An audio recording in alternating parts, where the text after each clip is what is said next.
ഭാരതീയ വിദ്യാനികേതൻ സംസ്ഥാന യോഗാസന ചാമ്പ്യൻഷിപ്പ് തൃശൂരിൽ ആരംഭിച്ചു. തൃശൂർ മഴുവഞ്ചേരി ഭാരതീയ വിദ്യാവിഹാർ സ്കൂളിൽ നടന്ന പരിപാടി ഭാരതീയ വിദ്യാനികേതൻ സംസ്ഥാന സംഘടനാ സെക്രട്ടറി അനീഷ് കുമാർ ഉദ്ഘാടനം ചെയ്തു.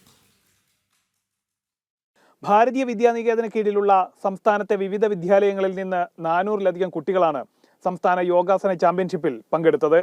രാവിലെ ആരംഭിച്ച പരിപാടി ഭാരതീയ വിദ്യാനികേതൻ സംസ്ഥാന ഓർഗനൈസിംഗ് സെക്രട്ടറി അനീഷ് കുമാർ ഉദ്ഘാടനം ചെയ്തു.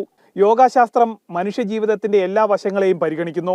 ഒരു വ്യക്തിയെ പരിഗണിക്കുമ്പോൾ യോഗ ശരീരത്തെയും മനസ്സിനെയും ഒരേപോലെ സ്വാധീനിക്കുന്നുവെന്ന് അദ്ദേഹം പറഞ്ഞു. യോഗ കർമ്മസു കൗശലം എന്ന് പറയുന്നത് യോഗയിലൂടെ കിട്ടുന്ന ഗുണങ്ങൾ നമ്മുടെ ജീവിതത്തിൽ നമുക്ക് കാണാനായിട്ട് സാധിക്കണം.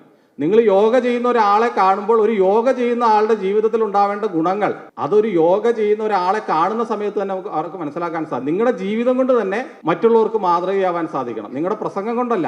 നിങ്ങൾ യോഗ ചെയ്യുന്ന സമയത്ത് നിങ്ങളുടെ ഒരു യോഗയിലൂടെ നമ്മുടെ ജീവിതത്തിൽ ഉണ്ടാവേണ്ട ഗുണങ്ങൾ നമ്മുടെ ജീവിത ആചരണത്തിലൂടെ മറ്റുള്ളവർക്ക് കാണാൻ സാധിക്കണം. കണ്ടോ, അയാൾ യോഗ പരിശീലിക്കുന്ന ആളാണ്. അതുകൊണ്ട് അയാളുടെ ജീവിതത്തിൽ എല്ലാ കാര്യങ്ങളും നമ്മൾ യോഗ പരിശീലിക്കുന്നു, നമ്മളെല്ലാം അലസമായി മടിയോടുകൂടി ചെയ്യുന്നതെങ്കിൽ ഒരു കാര്യമില്ല.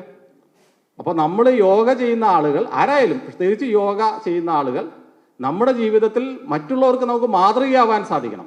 അത് ഒരു യോഗ പരിശീലിക്കുന്ന ഒരാളുടെ ജീവിതം എങ്ങനെയായിരിക്കണം എന്നുള്ളത് നമ്മളെ കണ്ടുകൊണ്ട് മനസ്സിലാക്കാൻ സാധിക്കണം. ഭാരതീയ വിദ്യാനികേതൻ ജില്ലാ പ്രസിഡന്റ് KS ജയചന്ദ്രൻ അധ്യക്ഷത വഹിച്ചു. ഭാരതീയ Vidyavihar school manager N Harindran master, സംസ്ഥാന യോഗാ സംയോജകൻ മുരളി, തൃശൂർ ജില്ലാ യോഗാ സംയോജകൻ ബേബി മാസ്റ്റർ തുടങ്ങിയവർ സംസാരിച്ചു.